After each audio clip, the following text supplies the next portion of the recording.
Welcome to Audit the Audit, where we sort out the who and what and the right and wrong of police interactions. This episode covers criminal history, lawful arrests, and vehicle registrations, and is brought to us by Queen T's channel. Be sure to check out the description below and give them the credit that they deserve. On June 21, 2018, Officer Ulrich of the Covington Police Department pulled over an Ohio driver who was helping a friend move into the Cambridge Square apartments in Covington, Kentucky, approximately 4 miles from the Kentucky-Ohio border, for allegedly failing to stop at a stop sign or use a turn signal. After the driver pulled into a small parking lot, Officer Ulrich approached the passenger side window. How you doing, man? I'm Officer Ulrich, Covington Police. The reason I stopped you, you were just kind of parked there in front of 109 for a while, and then you backed in all the way down by 104. You were sitting there for probably 15 minutes, and then you just didn't stop at the stop sign or use your turn signal when you came down the hill. I stopped at the stop sign twice, and I ain't need to use a turn signal to go straight down.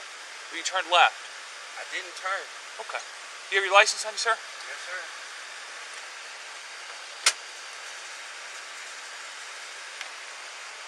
Okay, you said you were helping somebody move in? I stopped right there, right in front of 109, like you said. Okay. And her brothers and sisters, you seen all them people come to my car, sir. You seen them come to my car. I seen you watch us, and then Buster Huey drive right past us, and she got the last couple bags out. So it wasn't like I was just sitting there. Okay. I didn't see any of that stuff that you're talking about. I was not paying attention to you. I just saw a car sitting in front of 109. Who is she? I can call her and tell her to come right back outside if that's the problem. Nope. I'm asking you what her name is. Her name is Neek. Neek? Yes, sir. I don't know her full name. That's what you asking for. Okay. When you were done, why did you go park in the other end of the parking lot for 15 Stopped minutes? and talked. I backed up into the back by the garbage can. She wanted to throw some stuff away. I ain't about to make her walk. You made her walk back, though? No, I drove her back up to the front. I stopped right there. She got out. I backed back up. I seen you parked right there, and I went straight down. I knew you was about to pull me over, so I parked. I knew what you was about to do. I ain't did nothing wrong, officer. You just seen me leave, come back. The first time I left, you watched me pull up, stand right there, wait for her to come out. It took me 20 minutes. I went to the west side, took her stuff back. She just got put out of her house. All I did was bring her to her sister's house. Okay. You ever been convicted of a felony before? Never. In Ohio? Never. What were you in prison for in Ohio? Oh, in prison? I've never been to prison. Holding cell, traffic ticket. That's it. You got a BCI number. What's a BCI number?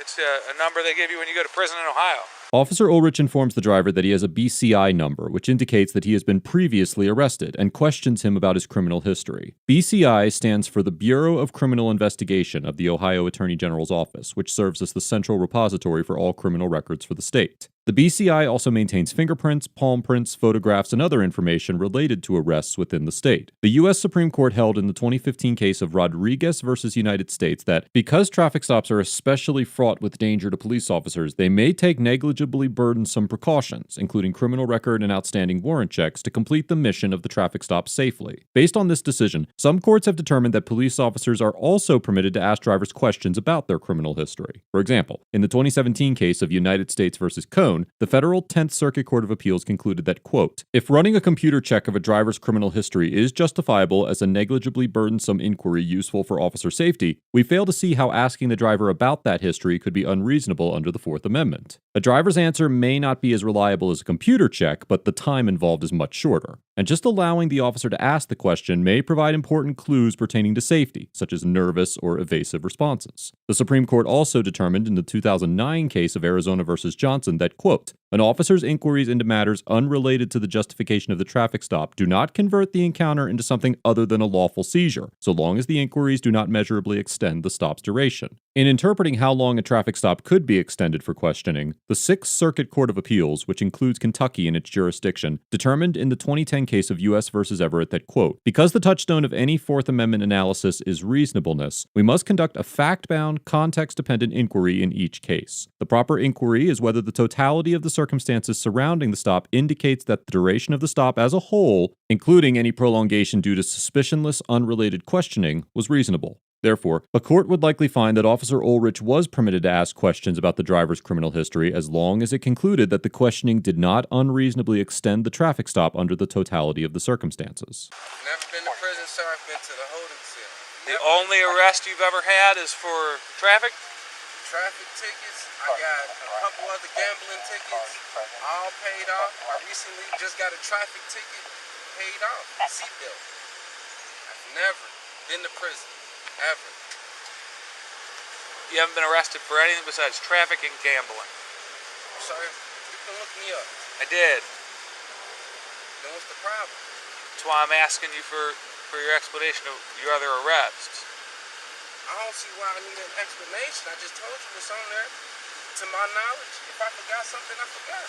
But I don't see. You think there's a chance that you forgot whether or not you were arrested? I've never been to prison. Prison and the holding cell is two different things. You're still talking about something I'm not talking about. I'm talking about arrested. What else have you been arrested for? I've been arrested. Nothing. OVI. OVI. I got an OVI in 2008. Okay. That's it. But that's still the holding cell. I've never been arrested. Payout. Well, that is arrested. No, it's not, because I never got arrested. It is arrested. It is arrested. Holding cell was arrested too, sir? Yeah. Okay. Did you go in handcuffs? Officer Ulrich informs the driver that he had been arrested when he was taken to the holding cell for his OVI charge, while the driver thought that he had not been arrested for that offense because he never went to prison. In this conversation, Officer Ulrich refers to a formal arrest, where a police officer determines there is probable cause that an individual committed a crime and takes them to a local police station or jail for booking. Booking is the process of recording information about the individual in the police database, taking a mugshot, fingerprinting, searching the individual for illegal items, and other administrative tasks. A formal arrest that includes a booking process will generally result in a criminal record. However, the constitutional standard for what constitutes an arrest does not require that an individual be taken to a police station charged with a crime or booked. In the 1980 case of United States v. Mendenhall, the Supreme Court concluded that, quote, a person has been seized within the meaning of the Fourth Amendment only if, in view of all the circumstances surrounding the incident, a reasonable person would have believed that he was not free to leave. Examples of circumstances that might indicate a seizure, even where the person did not attempt to leave, would be the threatening presence of several officers, the display of a weapon by an officer, some physical touching of the person of the citizen, or the use of language or tone of voice indicating that compliance with the officer's request might be compelled. The court built on this definition in the 1991 case of California v. Hodari D., holding that, quote, to constitute a seizure of the person, just as to constitute an arrest, the quintessential seizure of the person under Fourth Amendment jurisprudence, there must be either the application of physical force, however slight, or, where that is absent, submission to an officer's show of authority to restrain the subject's liberty. As discussed many times on ATA, a Fourth Amendment seizure can be classified as either a detention, otherwise known as the infamous Terry stop, or an arrest. There is no bright-line rule to determine whether a seizure constitutes a detention or an arrest, and courts will consider a variety of factors in classifying a seizure. For example, in the 1993 case of U.S. v. Perea, the Second Circuit Court of Appeals considered the amount of force used by the police, the need for such force, the extent to which an individual's freedom of movement was restrained, the number of agents involved, whether the target of the stop was suspected of being armed, the duration of the stop, and the physical treatment of the suspect, including whether or not handcuffs were used. While the amount of restraint used is a significant factor, the use of handcuffs or other restraints does not automatically make a seizure an arrest if there are concerns for officer or public safety. I went to the holding cell. Right. I admitted that, sir. I said I've been to the holding cell. I've never been to prison. Never got in trouble. Everything is a payout or a ticket for me, officer. I got license and insurance. I haven't done anything wrong. I sat in front of her and I helped her move out. Helped her move in. That's it. Okay. Turn your car off for me, sir. Hey, take the key out. Just put it on the passenger seat here. Or don't listen to what I tell you to do. Put it on the passenger seat, please, so it's out of the way. Thank you. Besides this bottle of brandy, is there anything in your car that shouldn't be in your car? What bottle of brandy? The bottle of brandy that's in the back of the seat. I don't want you reaching around. On the seat, I'm gonna keep my hands on it. I'm just gonna look. It's in the back seat pocket right here. So, is there anything in the car besides the brandy? There's nothing in in that bottle. That bottle ain't even mine. It ain't nothing in there. Well, you're the driver of the car. It's registered to you, I right? understand, sir, but it ain't nothing in there. That's not mine. Is there anything else in the car that might get you in trouble? No, sir. Not to my knowledge, no. There's nothing in the car. No marijuana in the car? I don't smoke. Do you have the registration and the insurance, sir? Registration, insurance, name, everything. Okay. Go back to my car. Okay, let's see the registration of your insurance.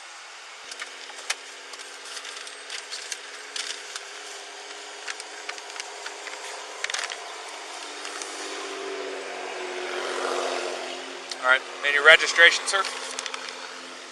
Officer Ulrich asked the driver to provide the registration receipt for his vehicle. Every state in the U.S. requires drivers to register their vehicles with the state's Department of Motor Vehicles or Transportation Agency. The registration connects a vehicle with its owner in government records, so when police officers search for a vehicle's license plates, they will be able to see who owns the vehicle. The first bill requiring motor vehicle owners to register with the state was signed into law in New York on April 25, 1901. Before this law was passed, local regulations often differed, making it difficult for drivers to comply with the varying laws as they traveled the state. Statewide registration and license plate requirements made it much simpler for drivers to follow the law. Today, every state requires drivers to register their vehicles. Courts have almost universally agreed that police officers can check a driver's registration during a routine traffic stop, even if there is no reason to suspect that registration requirements have not been followed and the traffic stop was not related to the vehicle's registration. As the Supreme Court explained in the 1979 case of Delaware v. Prowse, quote, "States have a vital interest in ensuring that only those qualified to do so are permitted to operate motor vehicles, that these vehicles are fit for safe operation, and hence that licensing, registration, and vehicle inspection requirements are being observed." Based on this government interest,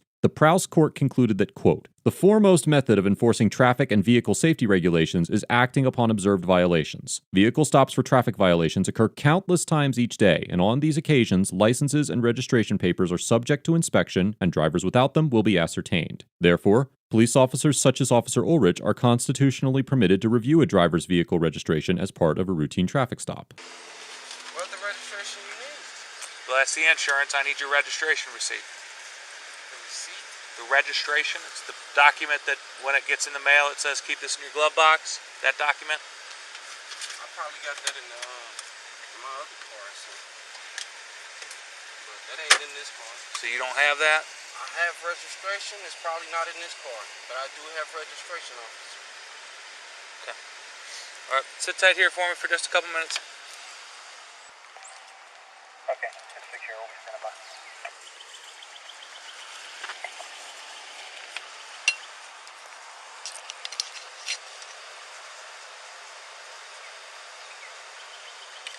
You just see this bottle of Hennessy gets thrown away somewhere appropriate.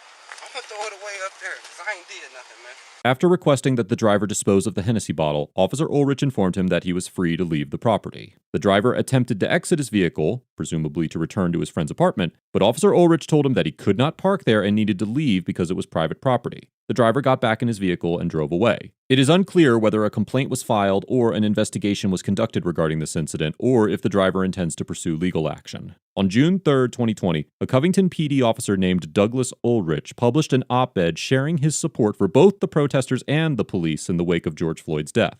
I cannot confirm with absolute certainty that it is the same Officer Ulrich as this interaction, but I did locate a LinkedIn profile for an Officer Douglas Ulrich with the CPD. The opinion piece starts with, quote, "I am a white police officer in a large department in an urban area. I can no longer sit idly by without offering my thoughts and feelings on the events across the country." In the article, Officer Ulrich also states that he has never seen overtly racist actions in his fellow police officers, and that the Covington PD is on the leading edge of, quote, "doing it right," end quote. However, this interaction is not the only encounter where the officer featured here displayed questionable conduct. In a previous interaction, the very same officer illegally entered the vehicle of another African-American man named Eric Phillips and arrested him for leaving his car running while unattended. In fact, the Queen T channel, where the body cam footage for this interaction was retrieved from, appears to show a blatant pattern of harassment by the Covington PD against Mr. Phillips, and Officer Ulrich was involved in many of those encounters. Officer Douglas Ulrich's op-ed goes on to say that he believes that policing needs to evolve and that, quote, "We need more black police officers. We need more Hispanic police officers. We need more female police officers. We simply need more officers that mirror the diversity and inclusivity that is America." Officer Ulrich ends his article by stating, quote, "I stand with and for George Floyd. I stand with protesters. I stand against hate. I stand against abuse of power. I stand with the police." Again, it is important to note that I cannot confirm that this officer is the same Officer Ulrich that is featured in this interaction, but I personally believe that there is a high probability that it is. Overall, Officer Ulrich gets a B+, because although the racial undertones of this interaction cannot be ignored, the officer remained within the bounds of his authority throughout the interaction, and ultimately allowed the citizen to go free without making an arrest or issuing any citations. As discussed in the previous episode of ATA, implicit bias likely played a major role in Officer Ulrich's suspicion that this citizen was involved in criminal activity, but it is impossible to speculate on the legitimacy of the stop without having witnessed the alleged traffic infraction. Assuming that this is the same Officer Ulrich who penned the op-ed mentioned before, it is very interesting that the officer believes that his department is on the quote-unquote cutting edge of police reform and advancement, especially considering that just 2 years prior to this interaction, he participated in what appears to be a campaign of targeted harassment, and also made veiled threats against a white male because he refused to extinguish his cigarette during a stop. If this is the same officer, then his article only demonstrates a clear detachment from the reality of his department's conduct. And this suggests that the department not only has serious issues that need to be addressed, but also that the department considers their conduct to be acceptable and a model for other departments to build upon. This is particularly dangerous because it encourages officers to continue this pattern of behavior and inadvertently normalizes misconduct. While I do appreciate the sentiment that Officer Ulrich was attempting to convey, I believe that his opinion will have the opposite effect. And the first step to correcting the problems within any department is to admit that those problems exist. The unnamed citizen gets an A-, because although he could have invoked his right to remain silent, he remained calm and collected throughout the encounter, complied with the demands of the officer, and made a legitimate effort to dispel the officer's suspicions.